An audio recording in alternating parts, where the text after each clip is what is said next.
Assalamualaikum warahmatullahi wabarakatuh.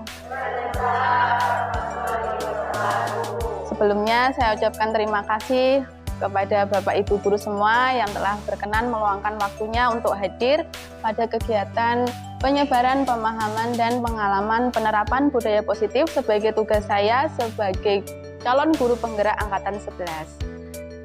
Sebelumnya marilah kita panjatkan puji syukur kehadirat Allah Subhanahu wa taala yang telah melimpahkan rahmat-Nya sehingga pada pagi hari ini kita bisa mengadakan kegiatan diseminasi dalam keadaan sehat walafiat tanpa halangan suatu apapun.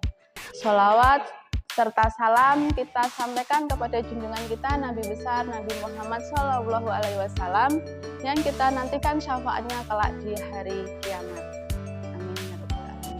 Ya Bapak Ibu, ini adalah tugas saya tentang penyebaran pemahaman dan pengalaman penerapan budaya positif. Sebelum kita mulai, alangkah lebih baiknya jika kita berdoa terlebih dahulu. Kepada Bapak dan Ibu guru semua, saya persilahkan untuk berdoa.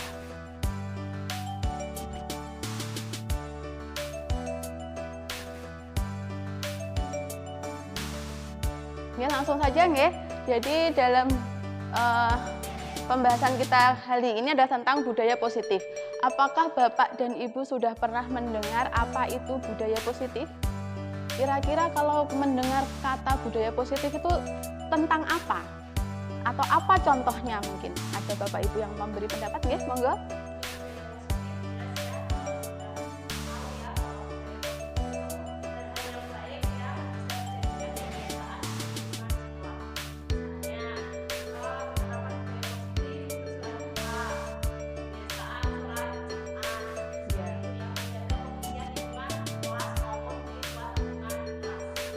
Terima kasih kepada Bu Ratih. Ada lagi yang lain mungkin berpendapat, nggih, Bu Fauzia?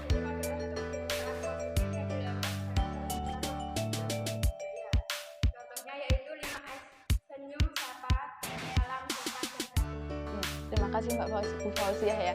Jadi dari dua pendapat tadi sudah betul bahwa budaya positif berarti sesuatu yang bernilai positif, sesuatu yang baik. Yang kita lakukan terus-menerus, kita biasakan kepada anak-anak kita di lingkungan sekolah ini sehingga menjadi suatu budaya. Apa saja yang bisa kita lakukan dalam membentuk suatu budaya positif? Ada beberapa konsep inti dalam budaya positif, yaitu disiplin positif, nilai-nilai kebajikan, motivasi perilaku manusia, kebutuhan dasar manusia, posisi kontrol guru, keyakinan kelas, dan segitiga restitusi. Sebelum kita membahas konsep inti budaya positif, maka kita perlu tahu dulu adanya perubahan paradigma belajar. Jadi ada paradigma baru dalam kegiatan pembelajaran. Nah ini, pembelajaran dengan paradigma baru, yaitu adalah pembelajaran yang dirancang berdasarkan prinsip pembelajaran berdiferensiasi agar peserta didik dapat belajar sesuai dengan kebutuhan dan tahap perkembangan usianya sehingga dapat mewujudkan profil pelajar Pancasila. Kita semua sudah tahu ya apa itu profil pelajar Pancasila. Ada 6 dimensi dalam profil pelajar Pancasila, yaitu beriman, bertakwa kepada Tuhan Yang Maha Esa dan berkebinekaan global, kemudian bergotong royong, kreatif, bernalar kritis, dan mandiri. Nah, di sini ada kata kuncinya berdasarkan pembelajaran berdiferensiasi. Dengan pembelajaran berdiferensiasi itu, maka kita memberikan pembelajaran yang berorientasi kepada murid, pembelajaran yang berpihak kepada murid.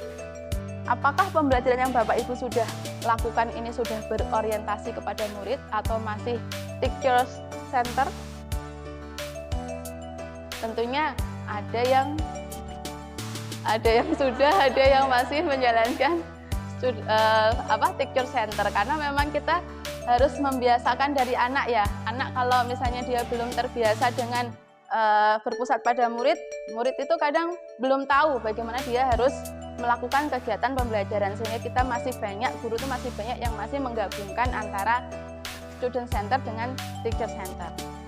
Nah, itu yang harus kita biasakan, mulai sekarang kita alihkan sedikit demi sedikit sehingga nantinya kita semua bisa melaksanakan pembelajaran yang sesuai untuk murid. mengasah keterampilan murid dan menjadikan murid itu menjadi aktif dalam kegiatan pembelajaran.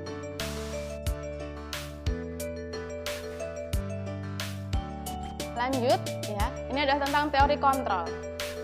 Apakah kita dapat mengontrol orang lain, Bapak Ibu? Dapatkah kita mengontrol orang lain? Misalnya, saya punya sesuatu yang sangat berharga. Misalnya Budiah. Budiah punya sesuatu yang sangat berharga. Budiah genggam benda itu dengan kuat. Nah, teman Budiah, misalnya Pak Nanang, ingin mengambil benda yang berharga itu dengan berbagai cara. Boleh dengan permintaan halus, boleh dengan bujukan, boleh dengan rayuan, bahkan mungkin boleh juga dengan ancaman. Siapa yang memiliki kontrol Budiah untuk membuka genggamannya atau tetap menggenggam dengan kuat? Siapa yang memiliki kontrol? Budiah atau Pak Nanang? Budiah. Tetap orang yang memiliki kontrol adalah diri kita sendiri. Jadi kontrol itu tidak bisa kita mengontrol orang lain dan kita juga tidak bisa dikontrol oleh orang lain. Nah, disinilah ada yang namanya miskonsepsi tentang teori kontrol. Ada ilusi bahwa seorang guru dapat mengontrol murid. Misalnya kita katakan kepada siswa kita, kamu tidak boleh datang terlambat. Ketika siswa itu tidak datang terlambat, apakah kita yang mengontrol? Bukan. Tapi karena ada kemauan dari siswa itu sendiri. Nah, kemauan tadi, apakah karena dia takut dihukum? Apakah karena dia ingin mengharapkan pujian? Atau ada motivasi dalam diri siswa itu sendiri untuk tertib? Itu yang tahu adalah siswa itu sendiri. Jadi ini adalah contoh miskonsepsi, termasuk ilusi bahwa kritik dan membuat rasa bersalah mampu menguatkan karakter. Kalau kita mengkritik seseorang, apakah dengan kritikan itu dia menjadi lebih termotivasi, lebih kuat karakternya? Belum tentu. Ya. Ilusi bahwa semua penguatan positif, efektif dan bermanfaat. Sama, semuanya juga ilusi, jadi belum tentu. Ilusi bahwa orang dewasa berhak memaksa. Jadi belum tentu kita bisa memaksa anak. Apakah anak itu mau melakukan atau tidak, tetap kontrol itu ada di dalam diri anak itu sendiri. Nah, di sini terjadi perubahan paradigma stimulus respon menjadi pendekatan teori kontrol. Pada stimulus respon, kita meyakini bahwa kebutuhan kita semua sama. Tetapi pada teori kontrol, kita menyadari bahwa realitas atau kebutuhan kita itu berbeda. Misalnya Bu Yanti punya uang 100.000, Bu Ani punya uang juga 100.000. Apakah yang dibeli Bu Ani dan Bu Yanti adalah benda yang sama? Tidak, karena kebutuhannya berbeda. Kemudian dalam teori stimulus respon, semua orang melihat hal yang sama. Sedangkan pada teori kontrol, setiap orang memiliki gambaran berbeda. Mana yang lebih sesuai? Teori kontrol. Jadi semua orang tuh punya pemikiran, punya gambaran yang berbeda-beda tentang objek apapun. Objeknya sama, tapi gambaran pemikiran kita pasti berbeda. Kemudian pada stimulus respon, kita mencoba mengubah orang agar berpandangan sama dengan kita. Kadang kita bilang ke murid kita, tak kasih tahu. Kamu tuh begini loh, kalau begini tuh nanti kamu jadinya begini. Itu adalah kita memberikan pandangan kita kepada siswa. Tetapi pada teori kontrol kita harus memahami pandangan orang lain tentang dunianya. Jadi kita harus mencari tahu pandangan mereka bagaimana, sehingga kita bisa memberikan masukan, memberikan tuntunan seperti itu. Kemudian perilaku buruk dilihat sebagai suatu kesalahan. Terlambat, salah, itu sesuatu yang buruk. Tapi pada teori kontrol, semua perilaku memiliki tujuan. Kenapa dia bisa terlambat? Apa yang terjadi? Itu yang harus kita tahu. Kemudian stimulus respon, orang lain bisa mengontrol saya. Tadi sudah kita contohkan ya, ternyata hanya diri kita sendiri yang bisa mengontrol diri kita. Saya bisa mengontrol orang lain, teori kontrol tidak bisa. Kemudian pemaksaan ada pada saat bujukan gagal. Kita membujuk anak kita misalnya lagi rewel. Kita bujuk, nggak mempan. Akhirnya kita berikan paksaan. Kita paksa. Menurut nggak? Seperti itu. Jadi ketika bujukan itu gagal, maka kita akan cenderung memaksa. Sedangkan pada teori kolaborasi, teori kontrol, kita melakukan kolaborasi, kita ajak diskusi, kemudian kita buat kesepakatan. Kemudian pada teori stimulus respon, model berpikir menang kalah. Yang menganggap dirinya benar berarti dia pada posisi menang, yang posisi salah dia berarti pada posisi kalah. Sedangkan pada teori kontrol, model berpikir menang-menang, win-win solution. Kita cari jalan tengahnya sehingga tidak ada pihak yang dirugikan. Itu bisa dipahami nggih Bapak Ibu? Tetap semangat. Masih semangat nggih? Masih banyak soalnya. Tetap semangat. Kita lanjutkan yang berikutnya tadi adalah disiplin positif. Ini yang saya masih ingat beberapa waktu yang lalu saya tanyakan kepada Bapak Ibu guru. Apa yang paling penting untuk sekolah kita, untuk murid kita?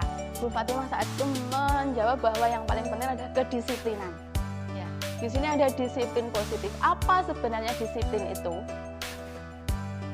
Kita seringkali mengaitkan disiplin itu dengan aturan, dengan tata tertib, mungkin seperti itu ya. Nah, pada dasarnya kata disiplin itu berasal dari bahasa Latin disciplina yang artinya belajar. Jadi mungkin melenceng jauh dari apa yang kita pahami saat ini. Nah, disiplin itu memiliki konotasi dengan disiplin diri. Jadi disiplin itu bukan mendisiplinkan orang lain sebenarnya, tapi mendisiplinkan diri kita sendiri. Sehingga kita itu bisa mengontrol diri kita, menguasai diri kita untuk melakukan perbuatan yang sesuai dengan nilai-nilai yang kita hargai. Nilai-nilai yang kita hargai itu nilai-nilai yang baik. Jadi sebagai pendidik, kita itu bertujuan menciptakan anak-anak yang memiliki disiplin diri sehingga mereka berperilaku dengan mengacu pada nilai-nilai kebajikan universal dan memiliki motivasi intrinsik. Apa itu nilai-nilai kebajikan? Nilai-nilai kebajikan adalah sifat-sifat positif manusia yang menjadi tujuan mulia yang ingin dicapai oleh setiap individu. Jadi tidak terbatas agama apapun, dia dari daerah manapun, suku bangsa manapun, semua mengakui nilai-nilai kebajikan ini sebagai nilai yang mereka harapkan ada di dalam diri mereka. Nah, ada beberapa contoh yayasan atau mungkin lembaga yang menerapkan atau menyampaikan nilai-nilai kebajikan. Yang pertama adalah seperti kurikulum kita tercantum dalam profil pelajar Pancasila, itu adalah mengandung nilai kebajikan, beriman, bertakwa kepada Tuhan Yang Maha Esa dan berakhlak mulia, berkebinekaan global, bergotong royong, kreatif, bernalar kritis dan mandiri. Dimanapun pasti mengakui bahwa ini adalah nilai-nilai yang baik, nilai kebajikan. Kemudian IPO Primary Years Program, dia menyatakan bahwa nilai kebajikan itu diantaranya adalah toleransi, rasa hormat, integritas, mandiri, menghargai, antusias, empati, keingintahuan, kreativitas, kerjasama, percaya diri, dan komitmen. Ada 9 pilar karakter dalam IHF. Dia menyatakan bahwa nilai kebajikan itu adalah cinta Tuhan dan segenap ciptaannya, kejujuran atau amanah, diplomatis, hormat dan santun, dermawan, suka menolong dan gotong royong, percaya diri, kreatif dan bekerja keras, kepemimpinan dan keadilan, baik dan rendah hati, toleransi, kedamaian dan kesatuan. Ini juga selaras dengan slogan kita bersinar, ada berprestasi, sinergi, inovatif, amanah dan religius. Berarti kita sudah memiliki nilai-nilai kebajikan yang kita tanamkan di sekolah kita.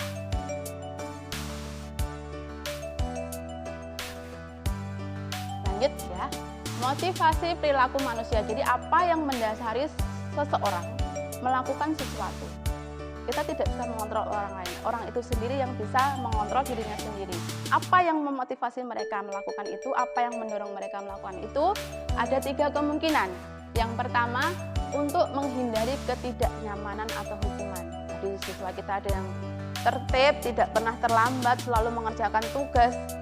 Kemungkinan bisa jadi karena dia menghindari hukuman, tidak ingin dihukum. Yang kedua, untuk mendapatkan imbalan atau penghargaan dari orang lain. Dia ingin mendapatkan penghargaan atau pujian dari guru misalnya. Nah, dia anak yang rajin, dia selalu datang tepat waktu, tidak pernah membuat masalah di sekolah. Itu ada kebanggaan tersendiri, dia ingin mendapatkan pujian itu tadi. Nah, kedua jenis motivasi ini disebut dengan motivasi eksternal karena bukan berasal dari dalam diri murid, tapi berasal dari luar. Ya. Sedangkan yang ketiga adalah karena adanya keinginan untuk menjadi orang yang mereka inginkan dan menghargai diri sendiri dengan nilai-nilai yang mereka percaya. Ini yang berasal dari dalam disebut dengan motivasi internal atau intrinsik.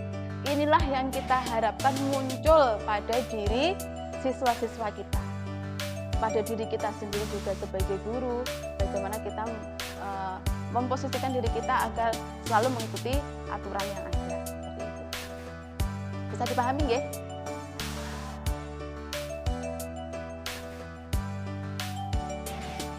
Berikutnya adalah tentang kebutuhan dasar manusia. Setiap diri kita mempunyai kebutuhan, dan kebutuhan kita belum tentu sama dengan kebutuhan orang lain. Nah, ketika seseorang melakukan suatu tindakan, maka tindakan itu sebenarnya adalah sebagai upaya untuk memenuhi kebutuhannya, kebutuhan dasar tersebut. Ada 5 kebutuhan dasar. Yang pertama adalah survival atau kebutuhan untuk bertahan hidup. Apa saja yang masuk dalam kebutuhan untuk bertahan hidup? Makanan, pasti, tempat tinggal, keamanan, keselamatan atau kesehatan, keturunan, itu juga masuk ke dalam kebutuhan bertahan hidup. Yang kedua, kebutuhan akan kasih sayang atau rasa diterima. Keanggotaan, keterhubungan. Kita merasa ingin kita dianggap keberadaannya di dalam suatu komunitas di mana kita ada di dalamnya. Kita ingin merasa memiliki di dalam satu lingkungan di mana kita ada di dalamnya. Seperti itu. Kemudian yang ketiga adalah kesenangan. Kebutuhan akan hiburan, kegembiraan. Yang keempat adalah kebebasan. Jadi ingin merasa merdeka, merasa bebas untuk memilih apa yang menjadi pilihannya dan tidak terbatasi kreativitas. Yang terakhir adalah penguasaan atau power. Dia ingin dianggap memiliki kontrol, dia memiliki pengaruh, ya bisa memberikan pengaruh, dia bisa berprestasi, dan dia mampu mengikuti kompetisi misalnya. Jadi ini adalah contoh-contoh kebutuhan dasar manusia. Jadi ketika seseorang melakukan perilaku menyimpang, bisa saja dia ingin memenuhi kebutuhan dasarnya tetapi dengan cara yang tidak tepat. Sekarang mari kita lihat kebutuhan dasar manakah yang sedang ingin dia penuhi. Ada suatu kasus di kelas, seorang siswa bernama Doni, dia suka sekali mengambil bekal makan siang milik temannya. Kemudian temannya itu melaporkan kepada wali kelasnya, yaitu Ibu Ambar. Kemudian Ibu Ambar memanggil Doni dan menanyakan apa alasan Doni. Kita lihat jawaban Doni. Yang pertama, dia menjawab, karena ia lapar dan orang tuanya tidak membawakannya bekal makan siang. Jadi kebutuhan apa yang sedang dipenuhi oleh Doni? Kebutuhan untuk bertahan hidup. Jadi kita bisa melihat siswa ini melakukan suatu tindakan tuh ingin memenuhi kebutuhan dasar yang mana, kita bisa tanyakan dan kita bisa lihat dari jawabannya. Seandainya Doni menjawab dengan pilihan jawaban yang kedua, karena dia merasa senang temannya jadi memperhatikan dia, berarti dia sebenarnya ingin memenuhi kebutuhan dasarnya yang mana? Dia merasa senang dengan dia mengambil bekal temannya tadi, temannya jadi memperhatikan dia. Apakah kesenangan? Dia merasa diperhatikan.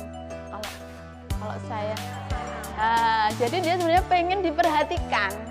Dia pengen diperhatikan oleh temannya. Jadi dia haus akan kasih sayang atau rasa diterima. Misalnya, Doni menjawab dengan jawaban yang ketiga.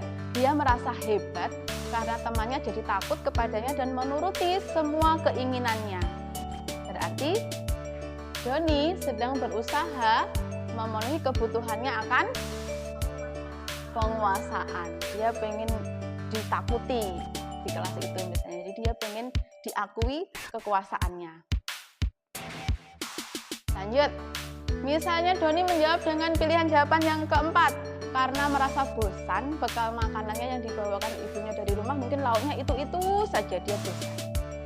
Apa kira-kira? Kalau bosan, karena dia tidak memiliki banyak pilihan, Berarti kebebasan. Dia ingin kebebasan. Yang kelima, yang terakhir, dia menjawab karena iseng saja dan ia menikmati ekspresi teman-temannya yang kesal karena diambil makanannya. Dan menurut dia, ekspresi temannya yang kesal itu tadi lucu. Berarti kesenangan. Jadi dari pilihan jawaban yang berbeda tadi, kita bisa tahu, oh ternyata anak ini dia ingin ini. Dia memerlukan kebutuhan ini. Pak.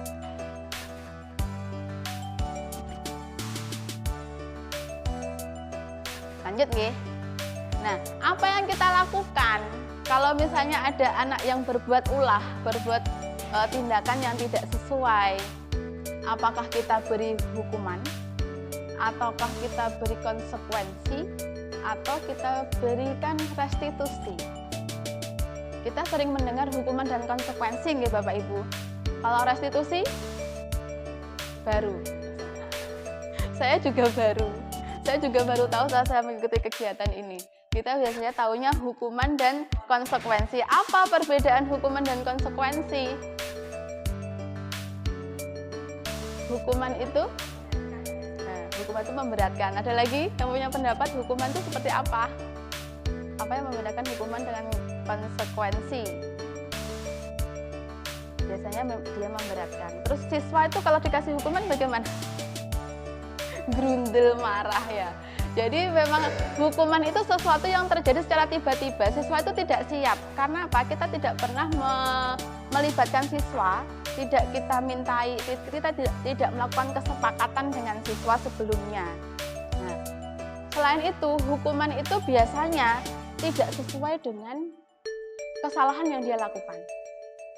Hukuman itu tidak sesuai dengan kesalahan yang dilakukan. Kemudian murid akan tersakiti baik secara fisik maupun psikis. Kalau kita memberikan hukuman fisik, dia secara fisiknya akan sakit. Kalau kita berikan hukuman dalam bentuk kata-kata yang menyakitkan misalnya, maka dia akan merasa tersakiti secara psikis. Apa akibatnya siswa yang diberikan hukuman? Bisa jadi siswa itu merasa takut, tidak nyaman dengan hukuman yang kita berikan. Dan kalau dia melakukan kesalahan yang sama, dia akan cenderung menyembunyikan karena dia tidak mau dihukum lagi. Dia tidak akan terbuka. Dan murid menjadi rendah diri. Itu efek dari hukuman. Sedangkan konsekuensi bedanya apa? Konsekuensi itu terencana. Biasanya kita sudah buat kesepakatan dengan siswa. Nanti kalau kamu melakukan seperti ini, kamu akan mendapatkan ini. Misalnya, itu adalah konsekuensi. Jadi ada sama-sama sudah tahu. Kemudian tetap siswa itu dibuat tidak nyaman karena dia harus menjalankan konsekuensinya tapi dalam jangka pendek saja. Dan konsekuensi itu biasanya berupa sesuatu yang sejalan dengan kesalahan yang dia lakukan, tujuan untuk memperbaiki kesalahan itu. Dan memerlukan monitoring berkelanjutan. Jadi guru itu perlu memantau apakah siswa itu menjalani konsekuensinya, apakah siswa itu mengulangi kesalahan yang sama atau tidak. Jadi perlu dipantau terus-menerus. Akibatnya apa? Dengan adanya konsekuensi, murid jadi tahu kalau saya melakukan ini, maka saya nanti akan harus melakukan ini. Jadi dia lebih menghormati peraturan. Kemudian yang terjadi adalah kehilangan waktu untuk merenungi kesalahan karena dia tadi fokus dengan melakukan tindakan sebagai konsekuensi, tidak diberi waktu bagi dia untuk merenungi kesalahannya. Bedanya dengan restitusi apa?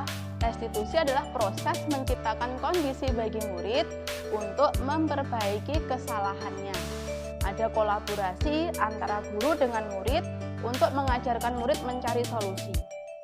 Ya, jadi restitusi itu tidak serta-merta memberi hukuman, tidak sekedar dia diberi konsekuensi karena kamu begini maka kamu harus begini, tetapi siswa itu diarahkan, murid itu diarahkan agar dia menyadari kesalahannya dan dituntun untuk mencari solusi, fokus pada solusi.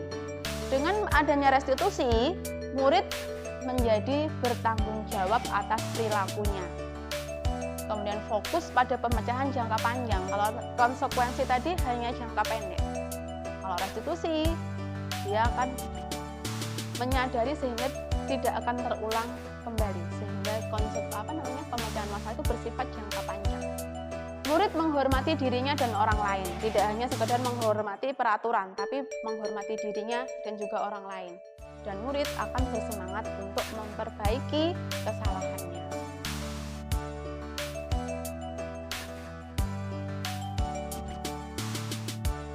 Coba Bapak Ibu perhatikan, apakah ini termasuk hukuman atau konsekuensi? Yang pertama, tidak boleh memakai sepatu seharian karena dia tidak memakai sepatu warna hitam. Hukuman atau konsekuensi? Pak Nanang? Hukuman. Konsekuensi.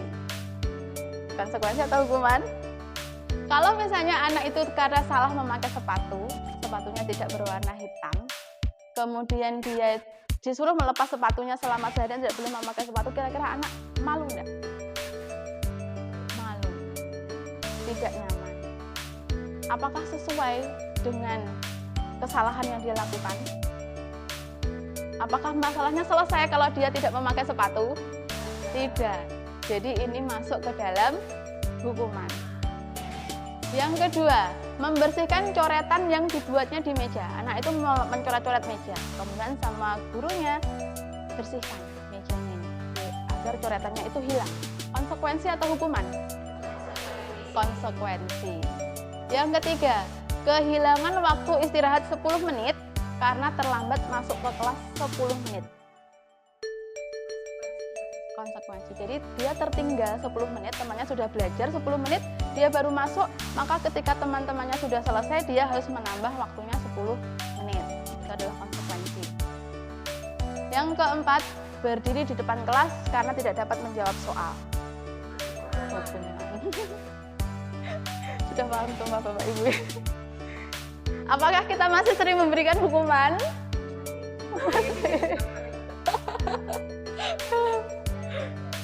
Ya, jadi saya sendiri juga sebelumnya juga tidak tahu. Ternyata efeknya justru begini. Kita harapkan dengan hukuman itu siswa menjadi tahu kesalahannya kemudian jeda. Ternyata nggak sedikit ya Bapak Ibu yang ternyata itu juga terulang lagi. Nah, mungkin karena dia tadi hanya sebatas motivasinya eksternal. Sekarang bagaimana dengan penghargaan? Tadi kita sudah bahas hukuman, konsekuensi, dan restitusi. Sekarang bagaimana dengan penghargaan? Apakah penghargaan itu efektif? Mungkin banyak dari kita yang sering memberikan penghargaan kepada siswa dengan tujuan untuk membujuk siswa lebih baik. Kalau nanti misalnya kalian mau menyelesaikan tugas hari ini, nanti mendapat tambahan poin nilai misalnya. Atau nanti yang mendapat nilai terbaik, nanti akan Ibu berikan hadiah. Seperti itu. Apakah itu efektif? Ternyata Alfikon ini menyebutkan atau dia malah pernah menulis sebuah jurnal atau artikel yang judulnya Punish by Reward. Jadi dihukum oleh penghargaan. Jadi ternyata penghargaan itu bisa menghukum. Saya juga kaget waktu pertama kali belajar ini. Kok penghargaan bisa menghukum? Ternyata penghargaan maupun hukuman itu sama. Tujuannya adalah mengendalikan seseorang. Entah itu dengan hukuman atau dengan penghargaan, itu sama-sama sifatnya mengendalikan. Dan kita ini semuanya pada dasarnya manusia itu mau nggak dikendalikan? Saudara tidak mau dikendalikan. Sehingga dia bisa menghancurkan potensi untuk pembelajaran yang sesungguhnya. Misalnya, anak-anak, minggu depan kita ujian. Silakan belajar sebaik-baiknya. Kalau nanti kalian mendapatkan nilai tertinggi di kelas, maka akan Ibu kasih hadiah. Maka dia akan fokus pada hadiahnya, bukan fokus pada kegiatan pembelajarannya. Sifatnya jangka pendek. Kalau sudah selesai ujian, dia sudah dapat hadiahnya, apakah dia mau belajar keras lagi? Belum tentu. Ya, jadi kemudian menurunkan kreativitas dan kualitas. Jadi pernah diberikan sejenis penelitian kepada pelaku seni, misalnya penulis. Itu ternyata kreativitasnya dia itu akan menurun ketika diiming-imingi dengan adanya penghargaan. Kemudian bisa merusak hubungan, menimbulkan iri, persaingan, tidak jujur, dan putus asa. Misalnya, dalam satu kelas, Bu Diah sama Bu Fatimah ini selalu kejar-kejaran nilainya misalnya. Nah, Bu Diah ini selalu lebih unggul. Bu Fatimah tuh sudah berusaha sebaik-baiknya untuk belajar lagi, ternyata masih tetap kalah sama Bu Diah. Kira-kira apakah hubungan antara Bu Diah dan Bu Fatimah ini akan terjaga tetap baik? Pasti ada muncul rasa iri, muncul rasa tersaingi. Nah, belum lagi kalau dia merasa saya sudah berusaha sebaik-baiknya, ternyata masih tetap kalah juga. Kemudian melakukan cara yang tidak jujur. Sudah putus asa, dia akhirnya melakukan cara yang tidak jujur seperti itu. Menghukum, penghargaan bisa bersifat menghukum, karena tadi kita tidak mau dikendalikan ketika kita diiming-iming. Nanti kalau kamu mau melakukan ini, kamu nanti dapat ini. Jadi penghargaan itu justru terlihat seperti hukuman, karena dia pengen mendapatkan tapi dia tidak mau melakukan seperti itu.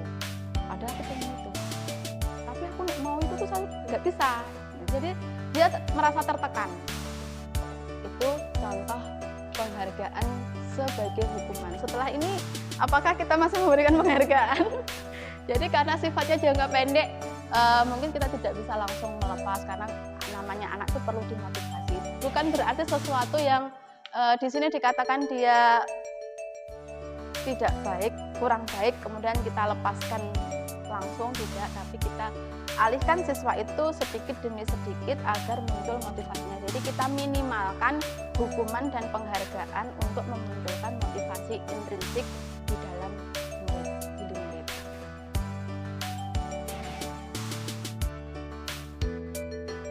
Berikutnya adalah posisi kontrol guru. Ada 5 posisi kontrol. Kira-kira yang manakah Bapak Ibu? Yang pertama adalah sebagai penghukum, yang kedua pembuat merasa bersalah, yang ketiga sebagai teman, yang keempat sebagai pemantau, dan yang kelima sebagai manajer. Sebagai penghukum itu nada suaranya tinggi, ciri-cirinya, kemudian dia menghardik, bahasa tubuhnya, matanya melotot dan jarinya menunjuk-nunjuk. Siapa kira-kira? Ya. Ya, karena siswa-siswa kita juga siswa yang sudah besar-besar ya. Jadi ya secara tidak sadar, tadinya dari cara yang halus, tidak mempan, akhirnya keluarlah tanduk kita. Ya seperti itu. Nah, kalau kita menggunakan nada yang tinggi seperti itu, ternyata respon anak bagaimana? Anak ternyata marah. Dia, meskipun dia kelihatannya begini ya Bapak Ibu ya, tapi dalam hati dia dongkol, marah. Dia mungkin mendendam, dan bisa jadi anak melakukan tindakan yang agresif. Jadi dia dendamnya terlalu, ini tidak terima, kemudian merusak sesuatu, bisa saja. Kemudian yang kedua, pembuat merasa bersalah. Nada suaranya memelas, halus, sedih, kemudian bahasa tubuhnya merapat kepada siswa. Dengan guru mengiba kepada siswa, maka respon siswa adalah dia merasa bersalah pada guru tersebut karena dia merasa gagal, tidak bisa melakukan tindakan yang sesuai harapan guru. Dia telah mengecewakan orang lain sehingga dia bisa jadi menjadi rendah diri, tertekan, sedih, dan sebagainya.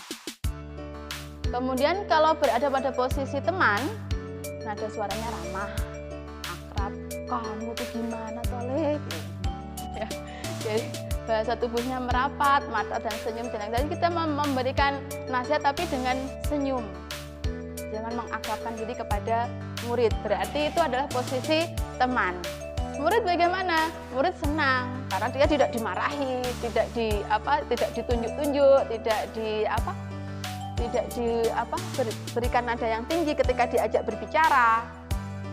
Tapi dia nanti akan tergantung kepada guru tersebut. Dia akan mencari perlindungan ketika dia mendapatkan suatu masalah, dia akan mencari guru tersebut untuk meminta perlindungan. Nah, kemudian dia akan berperilaku baik pada guru itu saja, belum tentu dia berperilaku baik kepada guru yang lain. Ini yang menjadi permasalahan. Meskipun tujuan kita baik dengan kita tidak menegur secara keras. Kemudian yang keempat adalah pemantau, menggunakan nada suara yang datar dan formal. Ya, ajaib. Dan pemantau itu dia menghitung dan mengukur. Jadi terukur apa yang dia sampaikan itu. Akibatnya murid memahami konsekuensi, dia dibuat tidak nyaman karena dia harus melakukan suatu konsekuensi tadi, dan guru perlu memantau terus menerus. Ya. Sedangkan pada posisi manajer, nada suaranya tulus, kemudian bahasa tubuhnya tidak kaku, mendekat kepada murid dan lebih banyak mengajukan pertanyaan-pertanyaan. Dengan posisi kontrol sebagai manajer, maka murid akan mengetahui bahwa iya, saya menyebabkan suatu masalah, ada masalah yang terjadi. Dan guru mengembalikan tanggung jawab itu kepada murid untuk memperbaikinya, memperbaiki atau menyelesaikan permasalahan yang sudah dia timbulkan. Nah, diharapkan di dalam menyelesaikan permasalahan kita meninggalkan posisi sebagai penghukum, pembuat merasa bersalah. Sebagai teman mungkin bisa, tapi tidak full sebagai teman ya. Jadi kita harus memposisikan diri kita sebagai siapa? Sebagai manajer. Karena meskipun sebagai manajer kita tetap berbicara dengan baik seperti kita pada posisi teman. Dengan kita memposisikan diri kita sebagai manajer, kita harapkan murid kita nanti akan menjadi pribadi yang mandiri dan bertanggung jawab.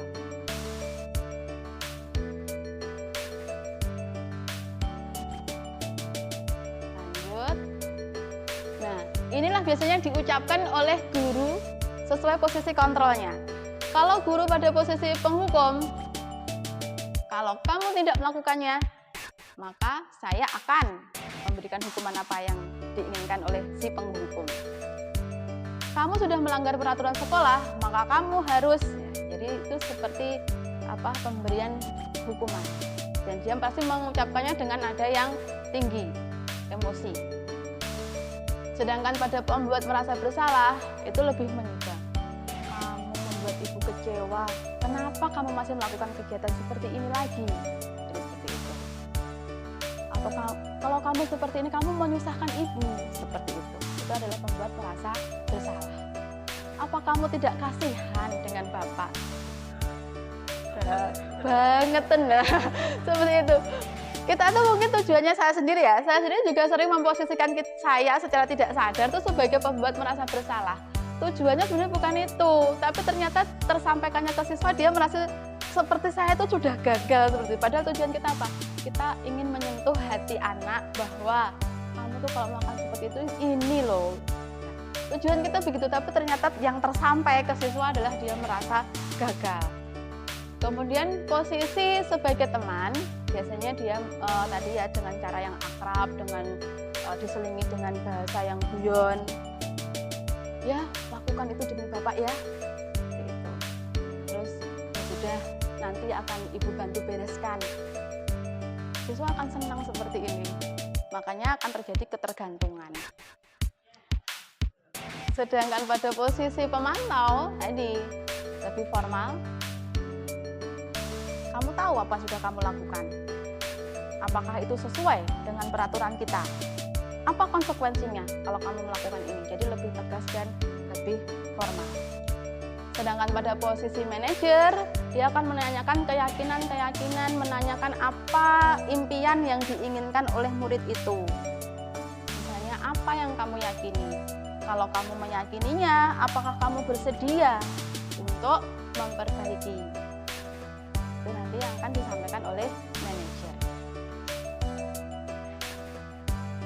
Kita meskipun guru, tapi kita bisa jadi manajer ternyata ya. Nah, sekarang coba Bapak Ibu perhatikan siapakah yang berbicara. Yang pertama, terlambat lagi kamu, selalu saja terlambat. Sudah sana, lari keliling lapangan 3 kali. Siapa? Terkait posisi kontrol tadi ya Bapak Ibu, penghukum atau pemantau atau teman, pemberi merasa bersalah. Ini berarti yang dikatakan oleh penghukum. Yang kedua, aduh Handi, kenapa kamu masih terlambat lagi? Sudah berulang kali ibu nasihati, ibu rasanya sudah lelah. Pembuat merasa bersalah. Terus berikutnya, kamu ini kok masih terlambat lagi? Kali ini Bapak maafkan, jangan diulang lagi ya. Lakukan ini demi Bapak. Sebagai teman. Yang berikutnya, sudah berapa kali kamu terlambat dalam 1 bulan ini? Kamu tahu kan peraturannya? Jadi, sebagai pemantau. Yang terakhir, apa yang dapat kamu lakukan agar tidak terlambat lagi? Manajer. Jadi dia lebih bertanya, mengembalikan tanggung jawab itu kepada murid, agar murid yang mengeluarkan ide atau gagasan untuk menyelesaikan permasalahannya.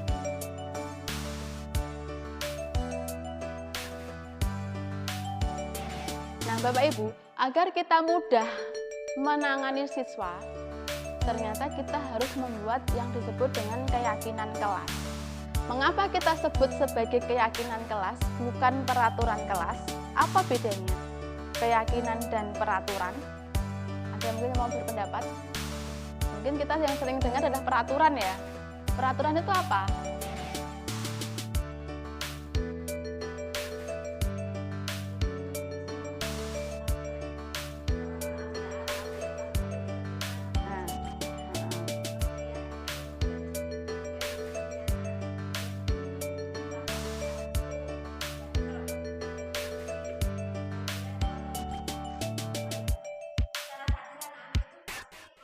Ya.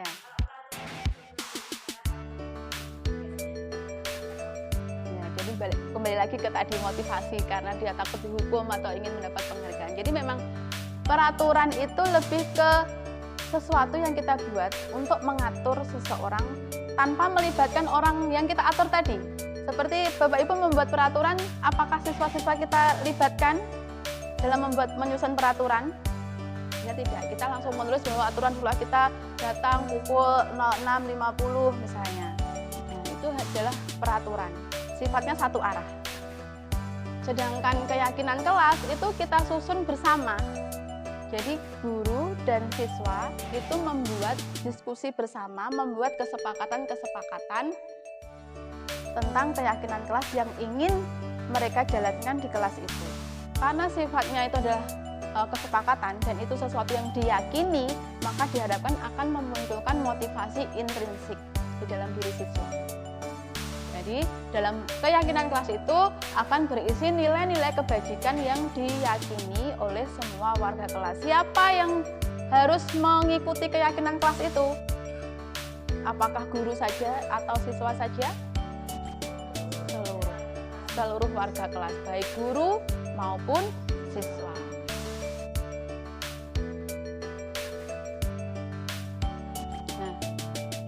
Dalam tahapan menyusun keyakinan kelas, kita berawal dari peraturan kelas. Bapak Ibu bisa nanti mengajak siswa-siswanya, mengajak murid-muridnya di kelas itu untuk menyusun keyakinan kelas. Ayo anak-anak, kita hari ini mau membuat keyakinan kelas. Silahkan anak-anak tuliskan pendapatnya masing-masing tentang peraturan yang ingin kalian terapkan di kelas ini. Jadi berawal dari peraturan kelas.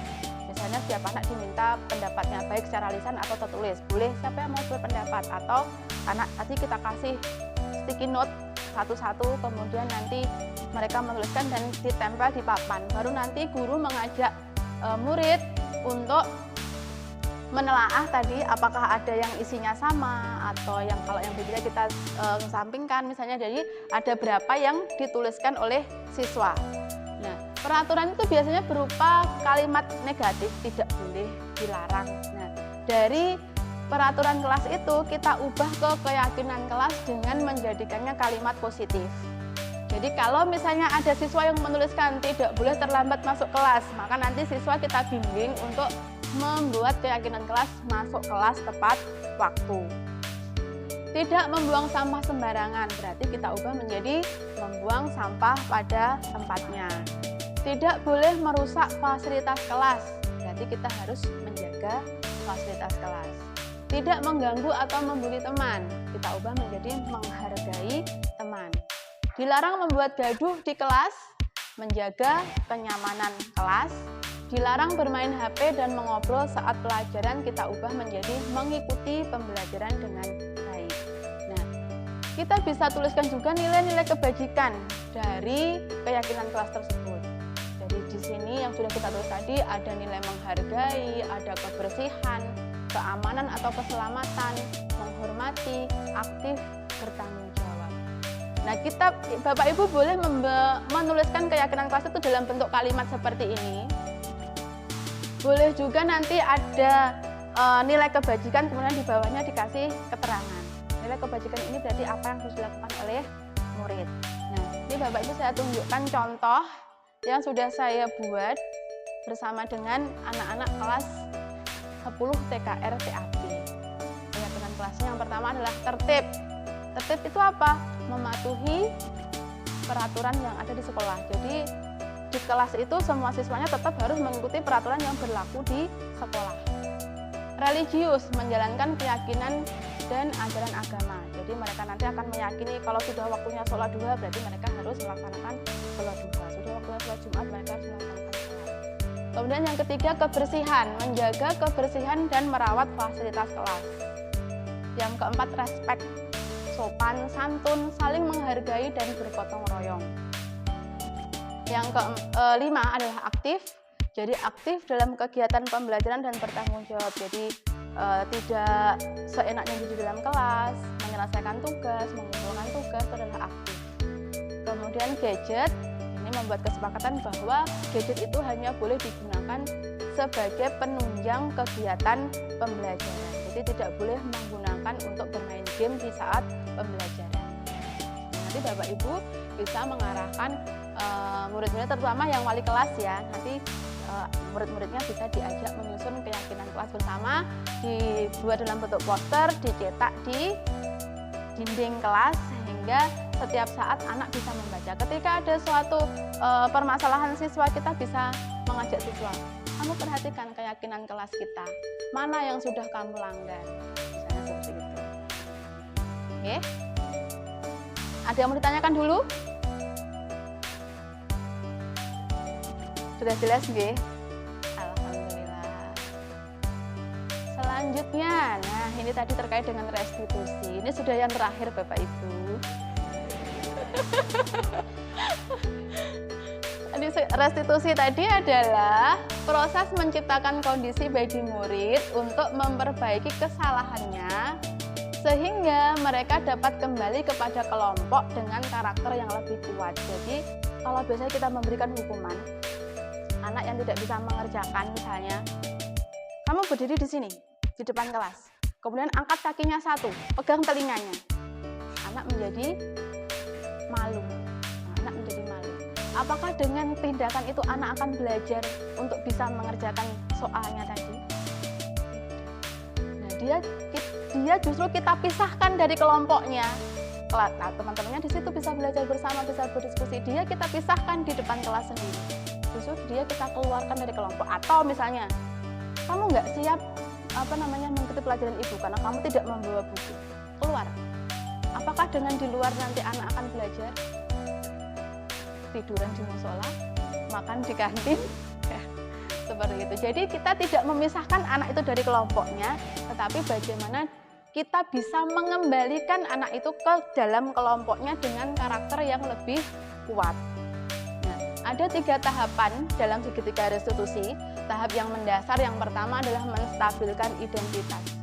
Jadi apapun kesalahan anak, bukan berarti anak itu gagal. Kita harus stabilkan dulu identitasnya agar berubah dari identitas gagal menjadi identitas berhasil. Yang kedua, validasi tindakan yang salah, dan yang ketiga adalah menanyakan keyakinan. Kita bahas satu persatu setiap tahapannya. Yang pertama tadi menstabilkan identitas, bahwa anak itu tidak boleh kita katakan dia itu kamu salah. Ya, jadi bertujuan untuk mengubah identitas anak jadi orang yang gagal karena melakukan kesalahan menjadi identitas sukses. Berprinsip bahwa melakukan kesalahan itu adalah sesuatu yang wajar. Setiap orang bisa saja berbuat salah. Tetapi bagaimana kesalahan itu bisa menjadi pembelajaran agar anak belajar dari kesalahan. Dari tahap menstabilkan identitas, guru akan mendorong anak untuk bersikap reflektif. Dia akan melihat dirinya sendiri, berkaca pada dirinya sendiri dengan mengatakan berbuat salah itu tidak apa-apa. tidak ada manusia yang sempurna. Saya, guru, semua juga pernah melakukan kesalahan. Kamu juga berhak merasa begitu. Seandainya dia melakukan sesuatu pasti ada alasannya ya. Kamu boleh kok melakukan itu. Itu biasa. Tapi kita bisa menyelesaikan ini.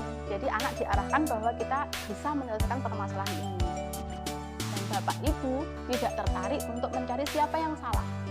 Tapi bagaimana kita mencari solusi dari permasalahan ini. Jadi anak itu kita jangan kita buat down, jadi justru kita angkat. Ya, seperti itu. Yang kedua, validasi tindakan yang salah. Setiap tindakan yang kita lakukan pasti memiliki tujuan. Nah, tujuan itu adalah memenuhi suatu kebutuhan tertentu tadi sesuai dengan 5 kebutuhan dasar manusia tadi. Di sini guru akan proaktif mengenali tujuan dari setiap tindakan dan memvalidasi tindakan yang salah dengan mengatakan, padahal kamu bisa saja melakukan hal yang lebih buruk dari ini. Misalnya ada 2 orang siswa yang bertengkar, dia cekcok. Kamu bisa saja melakukan hal yang lebih buruk dari ini. Bisa saja dia sudah pukul-pukulan, tapi ternyata tidak dilakukan. Kamu pasti punya alasan mengapa melakukan ini. Kamu patut bangga pada dirimu sendiri karena kamu telah melindungi sesuatu yang penting buatmu. Kamu boleh mempertahankan sikap itu, tapi kamu harus menambahkan sikap yang baru. Jadi kalau dia melakukan satu hal, boleh saja kamu lakukan, tapi ada hal lain yang perlu kamu lakukan juga. Jadi kita validasi. Berarti kamu sadar, siswa tadi sadar ternyata yang dilakukan itu salah. Ada cara lain yang lebih baik yang bisa dia lakukan.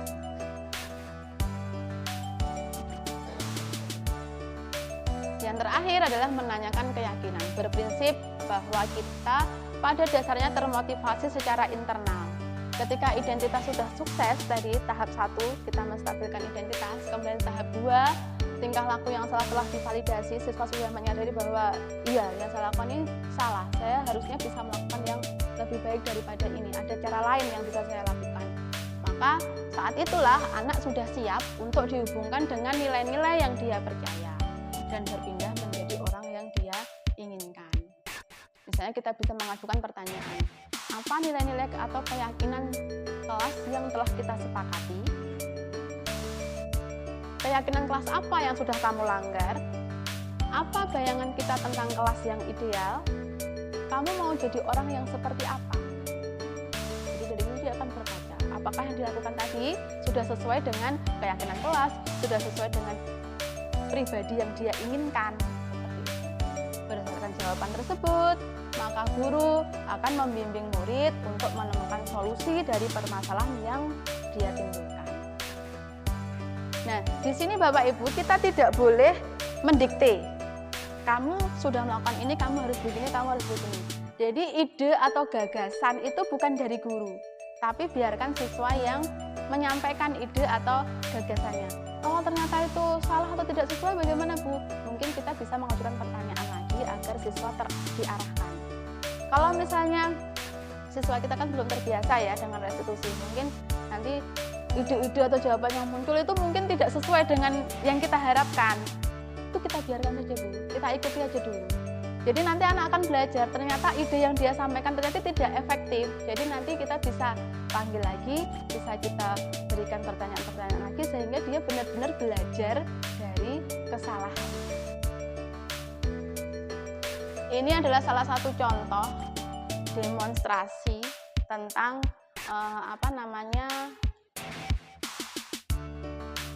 penerapan segitiga restitusi. Apakah bisa terdengar? Volumenya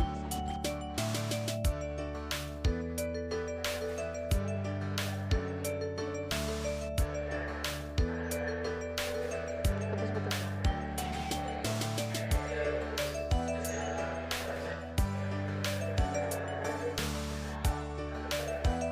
Putus.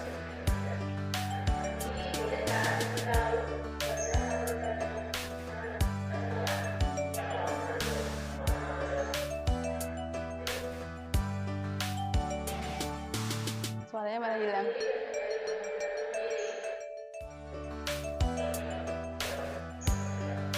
Putus ya.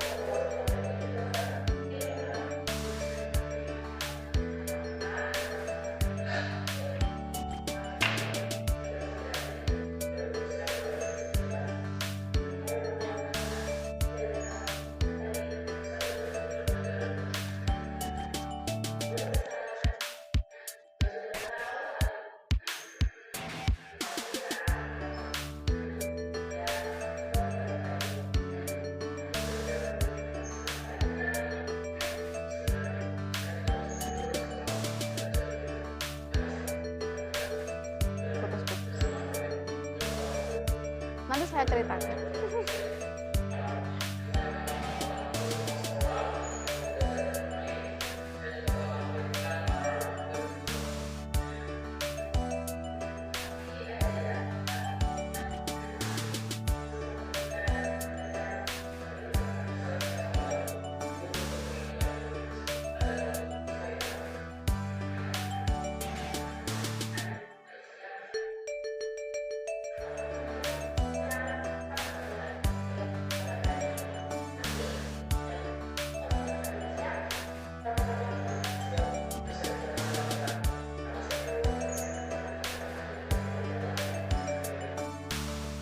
Jadi ini ceritanya ada seorang siswa yang bernama Adit.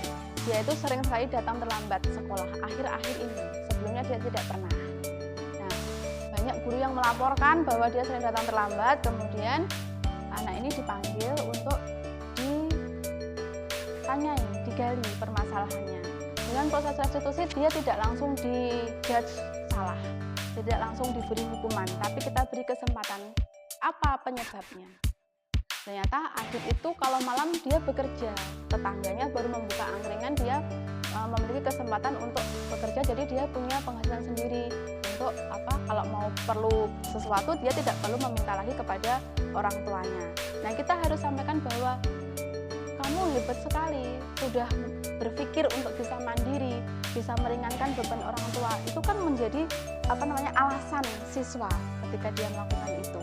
Jadi kita gali alasannya, kita tumbuhkan rasa percaya dirinya bahwa yang dia lakukan itu tidak salah, tetapi kita arahkan, kamu masih sekolah, jadi kamu juga harus mementingkan sekolah juga, memperhatikan sekolah juga. Kemudian kita arahkan, apakah itu tadi sudah sesuai dengan keyakinan kelas kita, datang terlambat, apa yang dia hadapi dengan terlambat. Ternyata dia juga merasa dia menjadi tertinggal pelajaran karena terlambat. Kemudian kita arahkan apa yang bisa dia lakukan agar dia tetap bisa bekerja tetapi juga tidak terlambat sekolah. Ide-ide itu muncul dari dalam diri siswa sendiri. Kita tinggal memantau. Kalau misalnya tadi Adit menyatakan dia akan memasang alarm misalnya sehingga dia tidak terlambat lagi.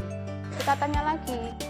Kadang-kadang siswa kita juga, kamu ada apa enggak masang alarm? Ada Bu, tapi saya matikan saya tidur lagi. Nah, kita beri pilihan lain, pertanyaan lain.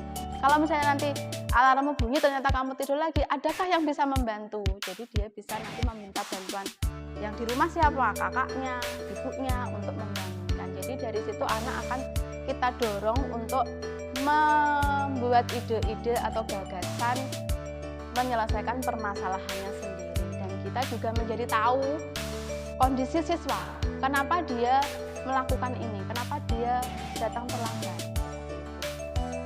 Karena ternyata siswa-siswa kita juga banyak ya Bu yang sudah bekerja sendiri. Ya, jadi mungkin ini bisa nanti kita terapkan agar mereka juga tahu untuk mengutamakan sekolah. Ada yang mau ditanyakan? Mungkin ada yang bisa menyampaikan refleksi dari apa yang sudah kita pelajari hari ini, dari kegiatan kita hari ini. Bagaimana perasaan Bapak Ibu? Apa yang Bapak Ibu dapatkan dari kegiatan kita? Mungkin ada yang mau berpendapat? Ya.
saya juga menyadari bahwa ini lebih efektif kalau kita terapkan kepada siswa-siswa kita. Dan yang melakukan ini bukan hanya kesiswaan, ketertiban, atau BP, atau wali kelas, tapi semua guru bisa menerapkan restitusi ini ketika menghadapi permasalahan siswa di kelasnya masing-masing. Nah, memang perubahan itu sulit ya, mengawali suatu perubahan itu. Mungkin kita nanti akan lebih mudah terpancing emosi seperti biasanya, tetapi dari sini kita akan belajar bahwa perubahan itu perlu kita lakukan sedikit demi sedikit. Kita mulai perubahan itu dari sedikit demi sedikit, kita awali perubahan itu dari diri kita sendiri, dan kita awali perubahan itu dari saat ini. Ngaten nggih Bapak Ibu, terima kasih atas kehadiran dan perhatian Bapak Ibu semua. Semoga apa yang saya sampaikan ini dan diskusi kita hari ini bermanfaat untuk kita semua. Saya akhiri, jika ada salah-salah kata saya mohon maaf. Wassalamualaikum warahmatullahi wabarakatuh.